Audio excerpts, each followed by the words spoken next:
Magandang hapon, kapamilya!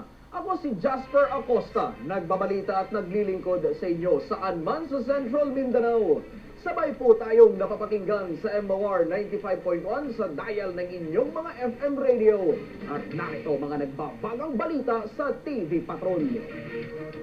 Nagpasa ng resolusyon ang Sangguniang Panlalawigan ng Maguindanao upang kondinahin ang umano'y walang pakundangang pag-aresto sa mga individual, partikular sa mga Moro, at agad isinasangkot sa mga krimen.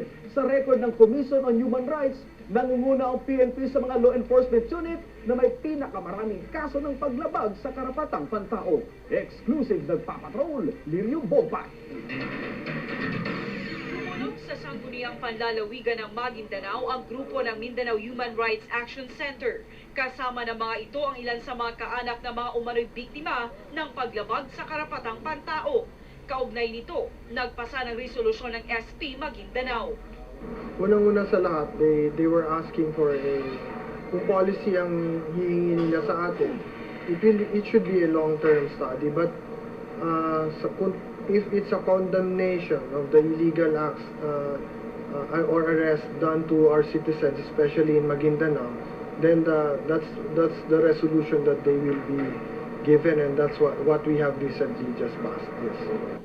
Itong asawa ni Alamin Samal, isa sa 4 na inaresto ng otoridad sa lungsod noong Oktubre 23, kasunod ang naganap na rural transit bus bombing sa bayan ng Matalam, North Cotabato noong Oktubre 21. Ikinwento nito ang mapait na karanasan ng kanyang asawa sa kamay di umano ng mga taong umaresto sa kanya. Yung kinukurente sila, tapos ginubusan ng mainit na tubig, yung parang ginaano sila sa kutsilyo. Pilit po pinaamin sa kanila ang pangalan na yan, na yung pinapangalan sa kanila. Na gusto nila na aminin nila yung pangalan na ipinapangalan sa kanila. Kaya tinutorture sila. Sa record ng Commission on Human Rights, kung paglabag sa karapatang pantao ang pag-usapan, nangunguna di umano ang PNP. Madalas po yata parang nakikita ko PNP. Opo. Dati po ang Army. Oo, dati yung Army. Pero kasi ngayon, nakikita natin series ngayon ng schooling ng mga Army. So medyo nakakatulong yata ang education information. Pero kung bakit nga ba dumarami ang kaso ng paglabag sa karapatang pantao, isa sa mga nakikitang dahilan ng grupong MINRAC ay ang reward system ng gobyerno. The problem with the reward system is yung mga nanguhuli, just because they wanted so much the reward, the usual thing is mistaken identity ang lumalabas. Ibang tao na kukuha, and then afterwards, nakuha yung pera, hindi naman pwedeng isauli pa yun kasi naubos na nila.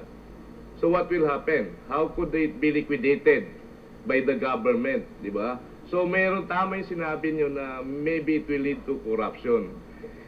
Actually, yung bounty o yung reward money, dapat wala na yan, lalong-lalo na doon sa mga arresting officers, yung mga law enforcers, kasi they are being paid for that.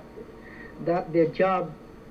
At palagay ko, kung talagang totoo yung criminal, hindi na sila kailangang bayaran, pwedeng award, no, yung recognition.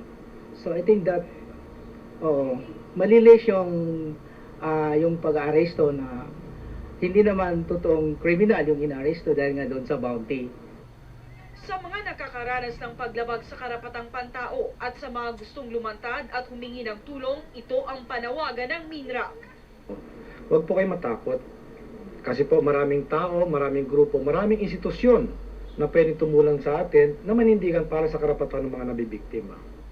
Maliban sa pagpapaabot ng hinaing ng grupong MINRAC at ang provincial government ng Maguindanao kaugnay sa kasong paglabag sa karapatang pantao, magpapasa rin ng resolusyon ng SP Maguindanao na naglalaman ng polisiya at iba pang batas na susugpo sa patuloy na pagtaas ng bilang ng human rights violation.